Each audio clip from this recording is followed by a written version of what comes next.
Isang araw mga padi, punta tayo ng palengke. Bibili tayo ng mga ulam, tara, let's go.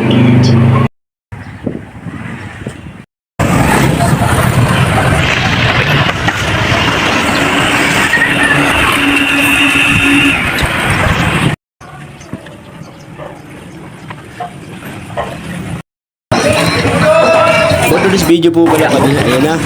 Kasi nakauwi na tayo ng bahay. Pumitas pala tayo sa ating mini garden dyan ng tanglad. Ayun na pala mga sangkap, mga palit, tingnan nyo na lang yan. Di ko na isa-send, Diyos ko, mga bulbuli na kayo, malalaki na kayo. Ex tayo ng kawali dyan ng mabilisan. I-fry na natin yung ating manok na malinis na. Para lumabas yung kanyang mga mantika.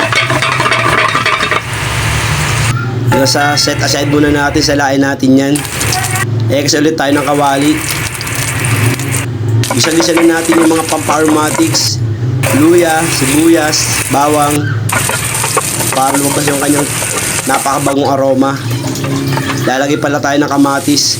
Kinamatis ang manok pala ang lulutuin natin mga padi na may malunggay at saka sotanghon.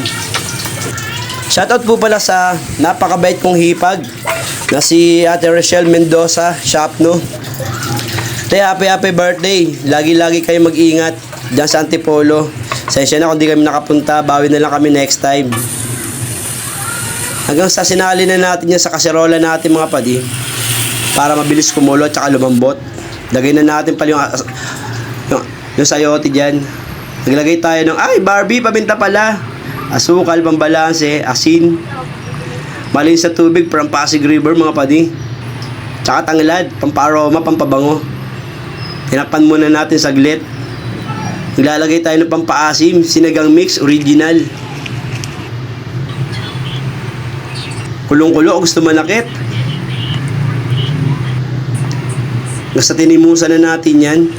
Okay na lasa mga padi. Maglalagay pala tayo ng sotanghon. Overload. Ayan na, kitang-kita nyo naman. Napakaswabe, sabaw pa lang. Lagyan na natin yung palamuting gulay. Ang napakasustansyang malunggay. Yan ang ating finished product. Diyos ko, sabaw pa lang. Nakakaakit na. Nakakagutom pa. Plating time.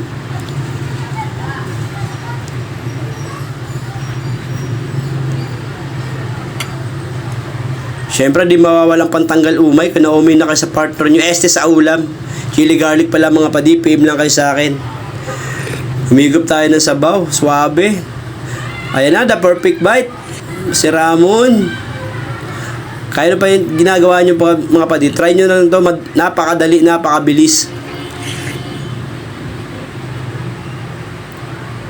Napakasarap.